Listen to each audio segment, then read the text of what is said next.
লক্ষ্মী বোন আমার, লক্ষ্মী বোন এবারকার মতন আমাকে ছেড়ে দে, আমার একটাই গুটি আছে, এবারকার মতন আমাকে ছেড়ে দে লক্ষ্মী বোন আমার। হবে না, আমার বেলা কি তুই ছাড়িস, তাই আমি তোকে ছাড়বো। না না না না, এবারকার মতন ছেড়ে দে প্লিজ, এবারকার মতন আমাকে ছেড়ে দে বোন। এই তোরা স্কুল যাওয়া বাদ দিয়ে এখানে কি করছিস রে? স্কুল যাবো না, যে রাখি পূর্ণিমা, তাই আমরা এখানে বসে লুডো খেলছি। লুডো খেলছিস তার মানে? রাখি পূর্ণিমায় স্কুলে ছুটি দিয়েছে?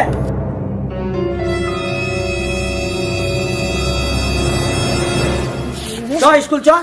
না স্যার, একটা কথা শুনুন, আজকে স্কুল যাব না, স্কুল গেলে সবাইকে রাখি পরাতে হবে, আর তাহলে লাইন মারবো কাকে? তোদেরকে আমরা এই শিক্ষা দিই? আমি কালকে শুনলাম রাখি পূর্ণিমার দিন কবিতা ম্যাডাম 20টা রাখি আনবে, দিয়ে সব 4 দিনকে পড়াবে। লাল গুড়ি রানি নেবো, হলুদ যা তো, সবুজ যা তো। হ্যাঁ, রাখি পূর্ণিমার দিনে গিয়ে স্কুল যায়? লে চল চল চল।